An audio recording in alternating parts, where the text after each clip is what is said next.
Counter IED team from Resolute Support headquarters traveled to TAAC West for a 4-day training course focused on electronic countermeasures.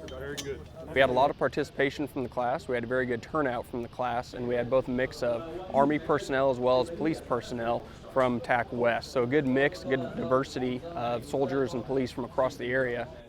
Training opened with an overview of how electronic countermeasures work and the best practices for employing the jammers to defeat remote-controlled IEDs.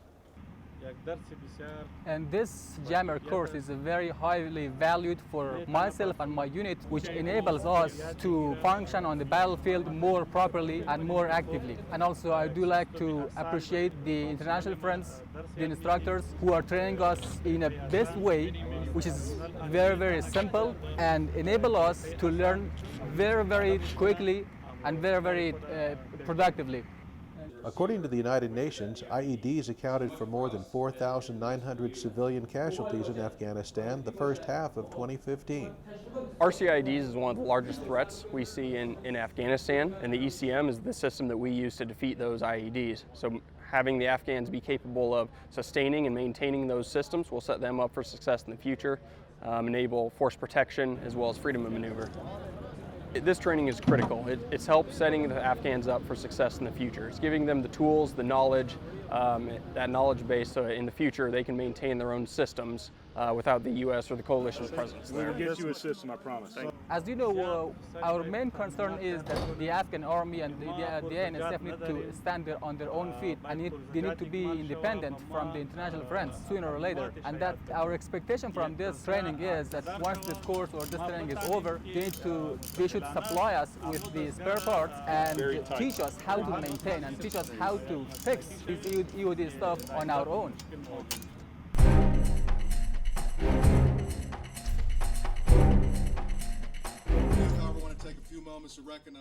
General Campbell presided over the passing of the colors at TAAC South, signifying the change of command between Brigadier General Bontrager, the outgoing commander of the 7th ID, and Brigadier General Aguto, the incoming commander.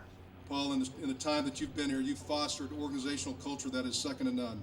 You not only brought and led this U.S. contingent by combining units both from the 7th Infantry Division and 2nd Brigade, 10th Mountain Division.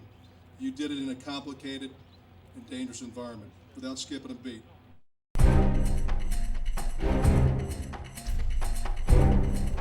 As the officer in charge of the Transport Protection Team at Resolute Support Headquarters in Kabul, Afghanistan, U.S. Army Captain Lorenzo Aranda is qualified on a number of weapon systems.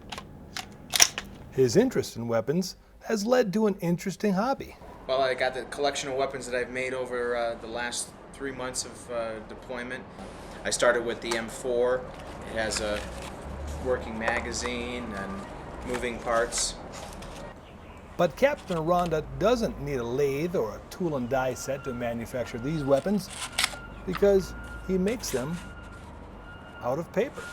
Average, it takes about 30 to 40 pieces of paper printed out. Then I cut it and fold it and glue it, and each piece takes about anywhere between 2.5 to 4 weeks. Captain Aranda's team provides safe transportation for Resolute Support personnel as they travel throughout Kabul to perform key leader engagements with their Afghan partners.